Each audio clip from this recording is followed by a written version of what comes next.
सबसे पहले आज आपको यह बताएंगे कि इस बार के चुनाव में सभी वोटर्स कैसे खतरे में हैं। आज आप यहां देख सकते हैं, एक विचारधारा है, एक नारा है, डरेंगे तो मरेंगे, और दूसरा नारा है, बटेंगे तो कटेंगे। कांग्रेस के नेता मुसलमानों से कह रहे हैं कि अगर डरोगे तो मरोगे, और बीजेपी के नेता हिंदुओं से कह रहे हैं कि बटोगे तो कटोगे। यानी दोनों ही खतरे में हैं। सारे वोटर्स इस समय खतरे में हैं, चाहे वो हिंदू हो या मुसलमान। यह भारत के राजनीतिक इतिहास में शायद पहली बार हो रहा है जब एक पक्ष यह कह रहा है कि बहुसंख्यक हिंदुओं से अल्पसंख्यक मुसलमानों को खतरा है, और दूसरा पक्ष यह कह रहा है कि अल्पसंख्यक मुसलमानों से बहुसंख्यक हिंदुओं को खतरा है। और अब यह बात साफ साफ कही जा रही है। पहले दबे स्वर में कही जाती थी, लेकिन अब यह बात खुलकर साफ साफ ब्लैक और व्हाइट में इस बार कही जा रही है। और इसीलिए हमने आपको कहा कि इस बार दो ही नारे हैं। ये दो नारे आपकी स्क्रीन पर हैं, दो ही विचारधाराएं हैं, ये आपकी स्क्रीन पर हैं, और इस चुनाव के दो ही मुद्दे हैं जो आपकी स्क्रीन पर है। और इस बार चुनाव के जो नतीजे होंगे उससे देश की राजनीति की दिशा एक तरीके से तय हो जाएगी। आज उत्तर प्रदेश के मुख्यमंत्री योगी आदित्यनाथ ने महाराष्ट्र में जाकर एक रैली की, और उसमें उन्होंने एक नया बयान दिया जिसमें उन्होंने कहा है कि बटेंगे तो कटेंगे के बाद जो भी होगा वो आर पार होगा। जब भी बटेंगे तो गणपति पूजा पे हमला होगा। जब भी बटेंगे लव जिहाद और लैंड जिहाद के नाम पर यहां की जमीनों पर भी कब्जा होगा। बेटी की सुरक्षा भी खतरे में पड़ेगी।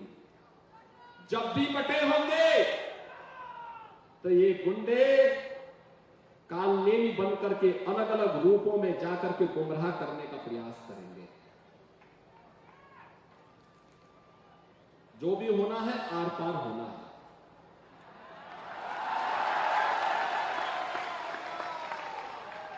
हां भी और ना भी नहीं, या तो हां होगा या ना होगा, तभी परिणाम आने वाला है भाई। और इसीलिए मैं कहने के लिए आया हूं, देखो आज यूपी में कोई लव जिहाद नहीं है, लैंड जिहाद भी नहीं है। पहले से ही घोषणा कर दी गई है कि बेटी की सुरक्षा पे किसी ने खतरा पैदा किया, गरीब की जमीन पर और सरकारी जमीन पर कब्जा किया, तो समझो यमराज उसका टिकट काटने के लिए बैठा होगा। रेवंत रेड्डी खुलकर ये कह रहे हैं कि उनकी सरकार ने शब्बीर अली को सलाहकार बनाया, आमिर अली खान को विधान परिषद का सदस्य बनाया, और लंबे समय के बाद मुख्यमंत्री के कार्यालय में एक मुस्लिम ऑफिसर की नियुक्ति हुई। और यह सब इसलिए हुआ क्योंकि अल्पसंख्यक वर्ग ने चुनाव में कांग्रेस को वोट दिया था। लेकिन अगर यह वोट बीजेपी को मिलता तो बीजेपी ऐसा कभी नहीं करती। पहले ये सारी बातें इशारों में या दबी जुबान में कही जाती थी, लेकिन अब ये बातें खुल्लम खुल्ला कही जा रही हैं, और हिंदू और मुसलमानों का नाम लेकर इस देश में खुलकर विभाजनकारी राजनीति हो रही है। इस राजनीति के बीच एक धर्म युद्ध और लड़ा जा रहा है, और इस धर्म युद्ध की जड़ में वक्फ बोर्ड का वो कानून है जिसके खिलाफ मुस्लिम धर्मगुरु भी बटेंगे तो कटेंगे का नारा लगा रहे हैं, और मुसलमानों से अब एकजुट होने की अपील कर रहे हैं। तो देखिए, देश में माहौल ऐसा है कि एक तरफ हिंदुओं से एकजुट होने की अपील की जा रही है, और दूसरी तरफ अब जो मुसलमानों के नेता हैं, उनके धर्मगुरु हैं, वो अब मुसलमानों से एकजुट होने की अपील कर रहे हैं। लेकिन आज 21वीं सदी में भारत के प्रति यह धारणा लगभग समाप्त हो चुकी है, और इसका कारण यह है कि अब भारत के अपने ही लोग अपनी सांस्कृतिक जड़ों से कट चुके हैं। आप अक्सर ऐसी बातें सुनते होंगे कि हमारे देश में जीव जंतुओं की प्रजातियां विलुप्त हो रही हैं, क्षेत्रीय पहचान से जुड़े पंथ विलुप्त हो रहे हैं, क्षेत्रीय भाषाएं विलुप्त हो रही हैं, और जानवर विलुप्त हो रहे हैं। ऐसी बातें आप सुनते होंगे। लेकिन क्या आपने ऐसा सुना है कि भारत के बहुत सारे त्योहार अब विलुप्त होते जा रहे हैं? एक अनुमान के मुताबिक भारत के अलग अलग राज्यों और क्षेत्रों में मनाए जाने वाले त्योहारों में से बहुत सारे त्योहार अब विलुप्त हो चुके हैं, और अब नई पीढ़ी इन त्योहारों के बारे में कुछ भी नहीं जानती। जैसे आज का दिन हमारे देश में त्योहारों के लिहाज से बहुत बड़ा और शुभ दिन है। आज देव उठान एकादशी है और मान्यता है कि आज ही के दिन भगवान विष्णु क्षीर सागर में 4 महीने के शयन के बाद नींद से जागते हैं और यह दिन इतना शुभ होता है कि आज से ही हिंदू धर्म में शादियों और मांगलिक कार्यों की शुरुआत होती है। यानी आज से जो शुभ घड़ी है, जो शुभ दिन है, शुभ समय है, आज से उसकी शुरुआत होती है। आज हमारे देश के नेता ये तो कहते हैं कि हिंदू खतरे में आ गए हैं, लेकिन जब हम अपने त्योहारों को भूलते जा रहे हैं, अपनी संस्कृति को भूलते जा रहे हैं, अपने रीति रिवाजों को भूल चुके हैं, तब क्या हिंदू खतरे में नहीं है? तब क्या हिंदुओं की सभ्यता और संस्कृति अब खतरे में नहीं है?